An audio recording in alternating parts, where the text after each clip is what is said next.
तो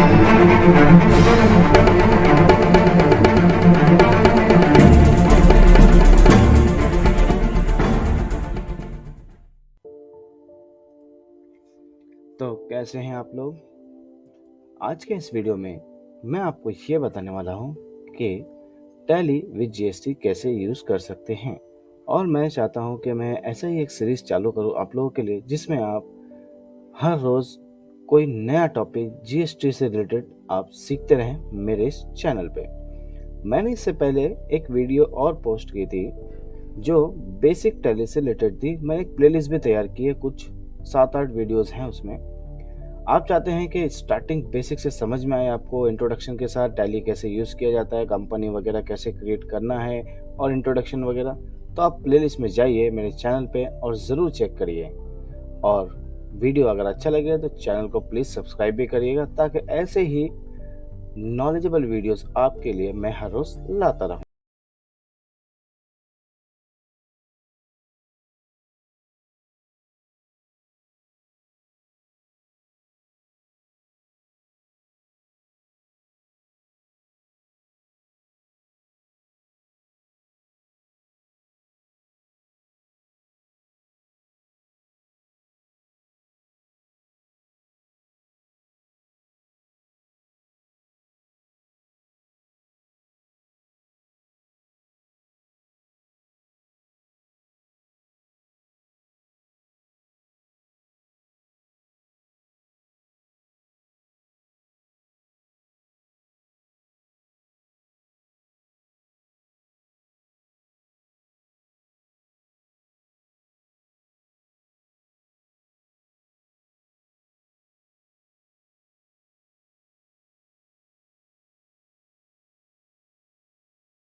रेडी है और जीएसटी का ऑप्शन भी इनेबल हो चुका है।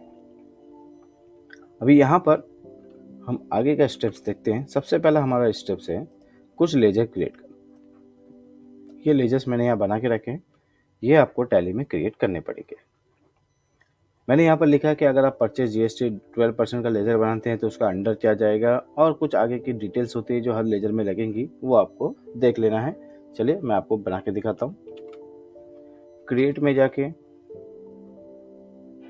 ग्रुप लेजर में जाएंगे आप। यहाँ पर टाइप करते हैं हम लोग, सॉरी मेरा थोड़ा पीसी बहुत स्लो चल रहा है आज। Purchase at the rate 12%, enter. मैंने यहाँ पे परचेज जीएसटी लिखा है @12%। आप परचेज @12 लिख सकते हैं, या आपको अगर पूरा लिखना है तो आप पूरा भी लिख सकते हैं, परचेज जीएसटी @12%। तो मैं फिलहाल पूरा लिख के दिखाता हूँ आपको, परचेज जीएसटी @12%। अंडर जाएगा परचेज अकाउंट के और आगे बढ़ते हैं। एंटर जीएसटी एप्लीकेबल होगा, but set alter GST detail हम लोग नो रखेंगे, बिकॉज हम जीएसटी का जो डिटेल है, जो रेट है, कितना परसेंट चार्ज करना है, कितना परसेंट चार्ज नहीं करना है, वो हम स्टॉक लेवल पे देखने वाले हैं। ओके, ये कॉमन लेजर होता है जो हमने बेसिक में भी सीखा था, वहाँ परचेस और सेल्स के नाम से बनता था। यहाँ हम अलग अलग परसेंटेज में अगर गुड्स को सेल और परचेस करेंगे तो उसके लिए कॉमन लेजर हमने अलग ही बना दिया है कि अगर 12% का गुड परचेस करते हैं तो परचेज जीएसटी हम 12% यूज़ करेंगे वहाँ पे, अदरवाइज जो जो अलग अलग परसेंटेज के वो यूज़ करेंगे। तो फिलहाल यहाँ पर नो रखना है, गुड्स सिलेक्ट करके आपको एक्सेप्ट कर लेना है। सेम इसी तरह से परचेज जीएसटी @18% आपको ले लेना है, वो भी अंडर परचेस अकाउंट ही जाएगा। ठीक है, एप्लीकेबल करके नो लेना है और यहाँ पर गुड सिलेक्ट करके एक्सेप्ट कर लेना है। परचेज जीएसटी @28%, ये भी हम बना लेते हैं और उसको भी परचेस अकाउंट में डाल के एप्लीकेबल जीएसटी डिटेल को नो करेंगे, यहाँ पर गुड सिलेक्ट करके एक्सेप्ट करेंगे। तो ये 3 लेजर तो हमने बना लिए हैं, इसी के साथ में सेल्स के भी 3 लेजर और बना लेते हैं। Sales GST @12% under sales account, enter करेंगे, यस करेंगे, सॉरी गुड्स को सिलेक्ट करेंगे यहाँ पर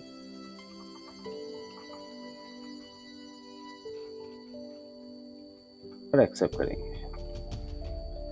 सेल्स जीएसटी @18%, गुड्स को सिलेक्ट करेंगे और एक्सेप्ट करेंगे। सेल्स जीएसटी @28%, सेल सेलेक्ट करेंगे, एप्लीकेबल नो और यहाँ पर गुड सेलेक्ट करके एक्सेप्ट करेंगे।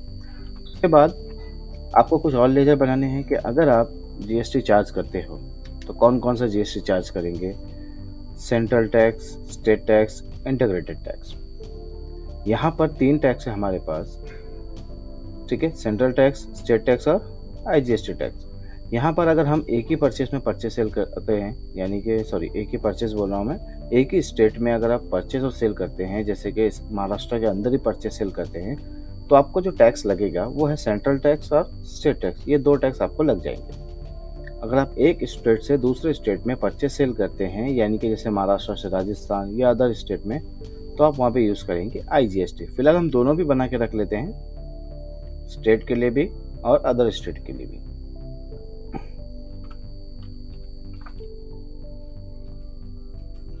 सेंट्रल टैक्स यानी कि सीजीएसटी, ब्रैकेट क्लोज करेंगे। कोई भी टैक्स का लेजर हमेशा अंदर जाता है ड्यूटीज एंड टैक्सेस के। यहाँ पर जीएसटी सिलेक्ट करेंगे हम। जीएसटी सिलेक्ट करने के बाद आपको यहाँ पे बताना पड़ेगा कि आपका जो ऊपर नाम लिखा हुआ है वो क्या है, सेंट्रल टैक्स है, इंटीग्रेटेड टैक्स है कि स्टेट टैक्स है। वो सेंट्रल टैक्स है और एक्सेप्ट करेंगे। परसेंटेज हम यहाँ पर भी डिसाइड नहीं कर रहे हैं, पहले हम ये लेजर इसलिए बना रहे हैं ताकि हमारा जो भी टैक्स का अमाउंट होगा वो ऑटोमेटिक कैलकुलेट होके इन लेजर में फिक्स हो जाए, यानी कि स्टोर हो जाए। मैं आपको प्रैक्टिकली जब आगे दिखाऊंगा तो आपको ईजिली समझ में आ जाएगा।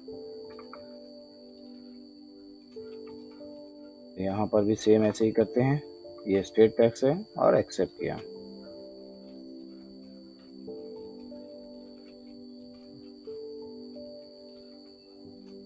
आईजीएसटी, ड्यूटीज एंड टैक्सेस, ये भी जीएसटी के अंडर में है बट इंटीग्रेटेड है और इसको एक्सेप्ट किया। ठीक है, अभी हम देखते हैं ये लेजर्स तो हमारे बन गए। अब हमें क्या करना है, अब हमें बनाना है स्टॉक आइटम जो कि जीएसटी से रिलेटेड होगा। इस पे हम जीएसटी ऑप्शन इनेबल करने वाले हैं। तो उससे पहले पीछे जाएंगे, आपको जाना है स्टॉक ग्रुप में, एंटर करेंगे। ये सब मैंने स्टॉक आइटम बनाना सिखाया है आपको, आप चाहिए तो मेरा पुराना वीडियो देख सकते हैं, मैं थोड़ा फास्ट बना लेता हूँ। जैसे मेरे पास स्टॉक ग्रुप है एक सैमसंग, ये ऑप्शन यस कर देंगे, और दूसरा है सोनी, इस ऑप्शन को भी यस कर देंगे। उसके बाद में है स्टॉक कैटेगरीज। अब स्टॉक कैटेगरी हम बनाते हैं एलसीडी, प्लाज्मा, कर्व और एलईडी। पीछे जाते हैं, सॉरी ज़्यादा पीछे हो गए हैं। और stock category, LCD, plasma, curve और एलईडी पीछे आ जाते हैं। फिर उसके बाद हम बनाते हैं यूनिट, यानी कि हम जिस यूनिट में हमारा स्टॉक काउंट करने वाले हैं। फिलहाल यहाँ पे हम बनाते हैं एनओएस, जिसका फुल फॉर्म होता है नंबर्स। यहाँ पर एक और ऑप्शन आता है यूनिट क्वांटिटी का। अगर आपको नहीं दिखता है या फिर आपको दिखता है तो आप ऑन ऑफ भी कर सकते हो, आपकी मर्जी के ऊपर है। F12 दबा के आपको सेकंड ऑप्शन को यस करना पड़ेगा, यूज यूनिट क्वांटिटी कोड। ठीक है, इसको यस कर लेते हैं। तो देखिए यहाँ पर एक और ऑप्शन आ गया, मैं यहाँ पे फुल फॉर्म लिख देता हूँ,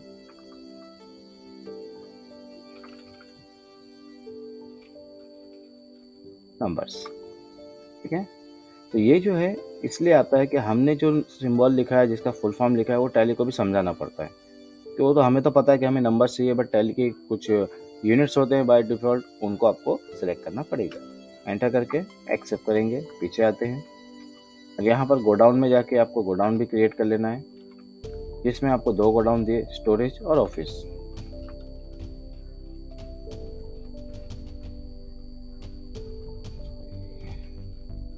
स्टोरेज गोडाउन, ऑफिस गोडाउन,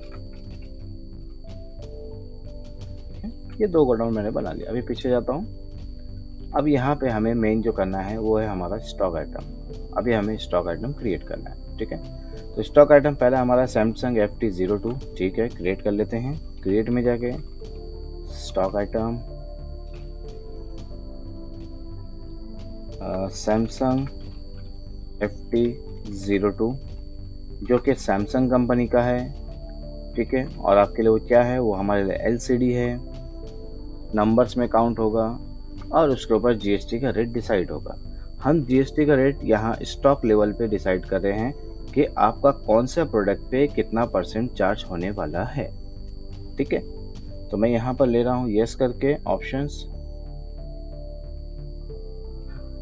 ठीक है, किसी किसी को यहाँ पर जैसे ही आप GST का ऑप्शन यस करते हैं तो ये जो GST डिटेल है, किसी किसी को इतना ही विंडो दिख सकता है, किसी किसी को थोड़ा सा और एक्स्ट्रा विंडो दिखता है, यहाँ GST का डिस्क्रिप्शन और HSN सैक कोड पूछता है। अगर आपको वो विंडो भी चाहिए तो आप यहाँ पे F12 प्रेस करिए और यहाँ पर अलाउ HSN, इसको यस कर सकते हैं। ठीक है, ओके, तो ये ऑप्शन है आपके ऊपर, आपको जो जो चाहिए। GST के सब टाइप्स आपको देखने हैं, इसको भी यस कर दीजिए और एक्सेप्ट किए। देखिए डिस्क्रिप्शन में आप एग्जाम्पल लिख सकते हैं, सैमसंग TV, HSN कोड जो भी रहेगा आप यहाँ पे डाल देंगे। फिलहाल मेरे डेटा में HSN कोड नहीं दिया है, तो मैं क्या करता हूँ, 8528 डाल देता हूँ। इंटर, टैक्सेबल, टोटल टैक्स कितना लगने वाला है इनके ऊपर, जैसे कि यहाँ पर टोटल टैक्स, ये देखिए मुझे यहाँ पर डिटेल भी दिया हुआ है। टोटल टैक्स कितना लगने वाला है, 28%, और HSN भी दिया है। डिस्क्रिप्शन में आप TV लिख सकते हैं, सैमसंग है तो सैमसंग TV लिख दीजिए, सोनी है तो सोनी TV लिख दीजिए, क्योंकि हमारे पास 2 ही कैटेगरी है। ओके, तो मैं यहाँ परसेंटेज में डाल देता हूँ 28% और इसको एक्सेप्ट करेंगे और इंटर करके एक्सेप्ट कर देते हैं। सेम ऐसे ही और भी हैं, सैमसंग FT-S03, ये भी सैमसंग का है, जो कि LCD है, इसको भी GST का ऑप्शन यस करेंगे। सैमसंग TV लिख देता हूँ मैं यहाँ पर 8528, टैक्सेबल करके 28%। ओके, सेम ऐसे ही सैमसंग G49, G49 ही है, बराबर है, सैमसंग का प्रोडक्ट है, जो कि क्या है, LED है।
तो ये मैंने सारे स्टॉक बना लिए हैं। अब पूरे स्टॉक आइटम बनाने के बाद हमारा अगला स्टेप आता है, हम कौन सा टॉपिक शुरू करें। तो सबसे पहले यहाँ पे स्टॉक बनने के बाद आपको एक चीज़ बता दूँ कि ये जो हमने जीएसटी का डिटेल सेट किया है, ये हमने स्टॉक आइटम लेवल पे सेट किया है। आप चाहे तो स्टॉक ग्रुप लेवल पे भी सेट कर सकते हैं, कंपनी लेवल पे भी सेट किया जा सकता है। फिलहाल वो एग्जाम्पल हम आगे सीखेंगे।